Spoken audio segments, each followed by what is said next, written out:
السلام علیکم ورحمۃ اللہ وبرکاتہ۔ جی میرے پیارے بھائی، دونوں حدیثیں حسن درجے کی ہیں، دونوں روایتیں قابل استدلال ہیں۔ پہلی جو روایت آپ نے بیان کی کہ جو شخص کسی لباس کو شہرت حاصل کرنے کی غرض سے پہنے گا اس کو اللہ تعالیٰ ذلت کا لباس پہنائے گا، بالکل حسن درجے کی روایت ہے، اور سنن کی تقریباً ہر کتاب کے اندر یہ روایت موجود ہے۔ اور دوسری روایت آپ نے جو بیان کی، جو لباس تم پہنتے ہو اسے صاف ستھرا رکھو اور اپنی سواریوں کی دیکھ بھال کیا کرو، اور تمہاری ظاہری شکل و صورت ایسی صاف ستھری ہو کہ جب لوگوں میں جاؤ تو وہ تمہاری عزت کریں۔ بالکل میرے بھائی، یہ بھی روایت صحیح ہے، اور ان دونوں روایتوں میں تطبیق یہ ہے، شاید آپ کو یہ لگ رہا ہو کہ ان دونوں روایات کے اندر تضاد ہے۔ میرے بھائی، ان دونوں روایتوں میں کوئی تضاد نہیں ہے، کیونکہ لباس کے معاملے میں شرعی رہنمائی یہ ہے کہ لوگوں کے لیے اس سلسلے میں میانہ روی اور اعتدال اختیار کرنا مستحب ہے۔ نہ تو اس میں اسراف اور فضول خرچی ہو، اور نہ ہی غرور اور فخر اور تکبر، اور نہ ہی وہ ردی اور گندا اور پھٹا پرانا لباس زیب تن کیا جائے جس سے لوگوں کو گن آتی ہو۔ اس لیے سب امور میں اعتدال مندوب ہے، جس میں لباس بھی شامل ہوتا ہے، جس سے انسان گرمی اور سردی سے بچاؤ اور لوگوں کے لیے خوبصورتی اور جمال اختیار کرتا ہے۔ جیسا کہ اللہ تبارک و تعالیٰ نے بھی ارشاد فرمایا ہے، یا بنی آدم خذوا زینتکم عند کل مسجد وکلوا واشربوا ولا تسرفوا۔ اس میں زینت اختیار کرنے کا کہا گیا ہے، تو اس سے مراد یہی ہے کہ صاف ستھرا لباس آپ نے پہننا ہے، اور اسراف سے یعنی فضول خرچی سے منع کیا گیا ہے۔ اسی طرح ہر صاحب ذوق شخص اس بات سے بخوبی واقف ہے کہ امیری ہو یا غریبی ہو، ہر حال میں صفائی ستھرائی انسان کے وقار اور شرف کی آئینہ دار ہے، جبکہ گندگی انسان کی عزت اور عظمت کی بدترین دشمن ہے، جیسا کہ اس جامعہ صغیر کی حدیث کے اندر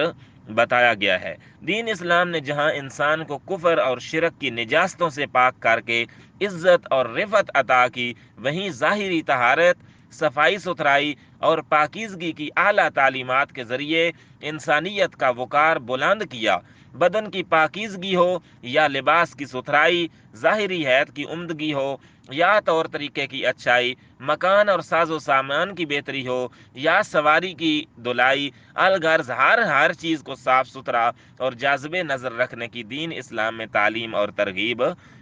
دی گئی ہے۔ جیسا کہ اللہ پاک بھی قرآن مجید کے اندر ارشاد فرماتا ہے، ان اللہ یحب التوابین ویحب المتطہرین۔ صرف توبہ کرنے والوں سے نہیں، بلکہ ساتھ اللہ یہ بھی کہہ رہا ہے کہ ویحب المتطہرین، کہ اللہ پاک توبہ کرنے والوں سے اور صاف ستھرا رہنے والوں سے محبت کرتا ہے اور انہیں پسند کرتا ہے۔ تو ایسے ہی ابو مالک اشعری رضی اللہ تعالیٰ عنہ سے بھی روایت ہے کہ نبی پاک صلی اللہ علیہ وآلہ وسلم نے پاکیزگی کو ایمان کی شرط اور نصف ایمان کا قرار دیا ہے۔ صحیح مسلم کتاب الطہارہ کے اندر یہ روایت بھی موجود ہے۔ اور اسی طرح حضرت عائشہ صدیقہ رضی اللہ تعالیٰ عنہ سے بھی روایت موجود ہے، جس میں ہے کہ بے شک اسلام صاف ستھرا دین ہے۔ تو اسی طرح ایک اور بھی روایت ہے جس میں ہے کہ جو چیز میسر ہو اس سے نظافت حاصل کرو۔ اللہ تعالیٰ نے اسلام کی بنیاد صفائی پر رکھی ہے، اور جنت میں صاف ستھرے رہنے والے ہی داخل ہوں گے۔ تو اس لیے یہ شرط ہے کہ آپ کا لباس جو ہے وہ صاف ستھرا ہو، پاکیزہ ہو اور اچھا لباس ہو۔ آپ کے جتنی استطاعت ہے اس کے مطابق